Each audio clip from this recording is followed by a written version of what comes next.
এতিয়া আৰম্ভ হৈছে আৰু দিলৱাৰ হুছেইন মজুমদাৰৰ অধিবক্তা বা তেওঁৰ যিসকল সহযোগী সকলোৱে আদালতৰ চৌহদত ইতিমধ্যে উপস্থিত হৈছে আৰু জামিননামা তেওঁলোকে দিয়াৰ বাবে যি ধৰণৰ ব্যৱস্থা গঢ়ি তুলিব লাগে সকলো ব্যৱস্থা তেওঁলোকে আগবঢ়াই লৈ গৈছে। কিন্তু গোটেই বিষয়টো দিলৱাৰ হুছেইন মজুমদাৰ মুকলি আকাশৰ তললৈকে ওলাই অহাৰ বাবে কিছু সময় বাট চাব লাগিব। সম্ভৱতঃ 4টা বা 5টা বাজিব, সন্ধিয়া 4-5 বজাত তেওঁ মুকলি আকাশৰ তললৈ ওলাই অহাৰ পূৰ্ণ সম্ভাৱনা আছে। আমি তেওঁলোকৰ ফালৰ যি অধিবক্তা বা তেওঁৰ সহযোগীসকলক আমি ফোনযোগে যোগাযোগ কৰিছিলোঁ। তেওঁলোকে এটাই কথা কৈছে যে কিছু সময় অপেক্ষা কৰিব লাগিব। গোটেই প্ৰক্ৰিয়াটো ইতিমধ্যে আৰম্ভ হৈছে আৰু গোটেই প্ৰক্ৰিয়াটো শেষ হৈ দিলৱাৰ হুছেইন মজুমদাৰ ওলাই অহালৈকে প্ৰায় 4টা বা 5টা বাজিব আৰু এই 4-5 বজালৈকে আমি অপেক্ষা কৰিব লাগিব। তেতিয়া এই গোটেই যিহেতু দিলৱাৰ হুছেইন মজুমদাৰৰ এই ষড়যন্ত্ৰ আছিল, গোটেই বিষয়টো এই ষড়যন্ত্ৰ ভেদি দিলৱাৰ হুছেইন মজুমদাৰ মুকলি আকাশৰ তললৈ ওলাই আহিব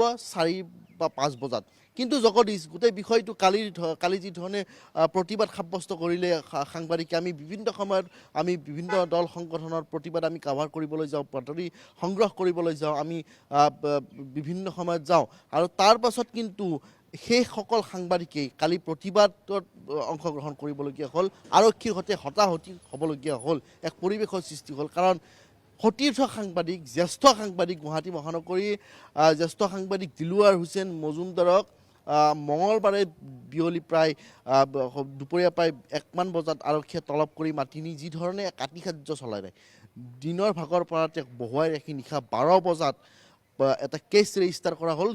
যি তেওঁৰ বিৰুদ্ধে অভিযোগ আৰোপ কৰা হৈছিল, আটাইকেইটা অভিযোগেই গোকাত মিছা বুলি বিভিন্নজনে অভিহিত কৰিছে আৰু আদালতত তেওঁক আৰক্ষীয়ে কোনো ধৰণৰ তথ্য প্ৰমাণ দিব নোৱাৰিলে, যাৰ বাবে দিলৱাৰ হুছেইন মজুমদাৰক কালি CJM আদালতে জামিন মঞ্জুৰ কৰিবলগীয়া হ'ল।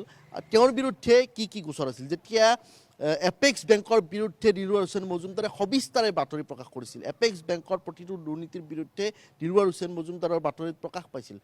তাৰ পাছত AJP অসম জাতীয় পৰিষদৰ যিটো যুৱ বাহিনী, যিটো যুৱ সংগঠন, সেই যুৱ সংগঠনটোৱে কালি এপেক্স বেংকৰ পাঞ্জাবাৰী স্থিত যিটো মুখ্য কাৰ্যালয়, তাত পাণবজাৰ স্থিত মুখ্য কাৰ্যালয়ত প্ৰতিবাদ সাব্যস্ত কৰিছিল আৰু সেই প্ৰতিবাদৰ বাতৰি সংগ্ৰহ কৰিব গৈছিল সাংবাদিক দিলৱাৰ হুছেইন মজুমদাৰে।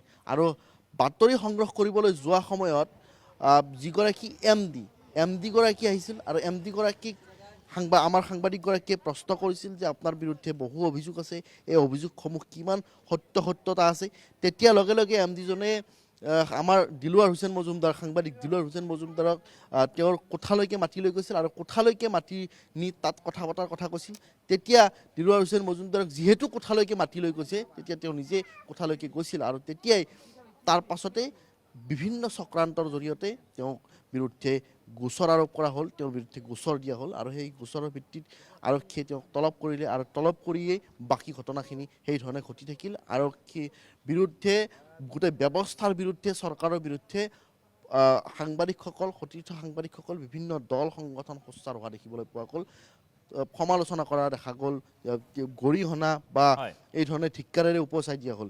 কিন্তু আৰক্ষী নাচুৰবান্দা গোটেই বিষয়টোত আৰক্ষীয়ে নিজৰ মতেই গোটেই তেওঁলোকে ব্যৱস্থাটো গঢ়ি লৈ গৈছিল। কিন্তু আদালতৰ ওপৰত বিশ্বাস আছিল সকলোৰে, ন্যায়িক ব্যৱস্থাৰ ওপৰত বিশ্বাস আছিল আৰু ন্যায়ালয়ে সকলোকে ন্যায় প্ৰদান কৰিলে। কেৱল দিলৱাৰ হুছেইন মজুমদাৰকে নহয়, কালিৰ দিনটোত দেখা গ'ল গণতন্ত্ৰৰ চতুৰ্থ স্তম্ভক মষিমূৰ কৰা, সাংবাদিকৰ যি কণ্ঠ ৰুদ্ধ কৰাৰ বাবে যি ধৰণৰ প্ৰচেষ্টা চলিল, সেই প্ৰচেষ্টা প্ৰতিহত কৰি ন্যায়ালয়ে ৰায় দিলে আৰু কালি গণতন্ত্ৰৰ জয় হ'ল। সকলোৱে এক কথাই কৈছে, কালি গণতন্ত্ৰৰ জয় হ'ল, সততাৰ জয় হ'ল, সংবাদ গোষ্ঠীৰ জয় হ'ল আৰু সেই সাহস লৈয়ে সকলোৱে কালিৰ দিনটোত পুনৰবাৰ কৈছে যে ন্যায়ালয়ৰ ওপৰত আস্থা হেৰুৱাব নালাগে, ন্যায়ালয়ৰ ওপৰত সকলোৱে বিশ্বাসযোগ্যতা ৰাখিব লাগে। কাৰণ কালি যি ধৰণে সাংবাদিক দিলৱাৰ হুছেইন মজুমদাৰক ন্যায়ালয়ে জামিন মঞ্জুৰ কৰিলে আৰু সেয়াই পুনৰবাৰ প্ৰমাণিত কৰিলে যে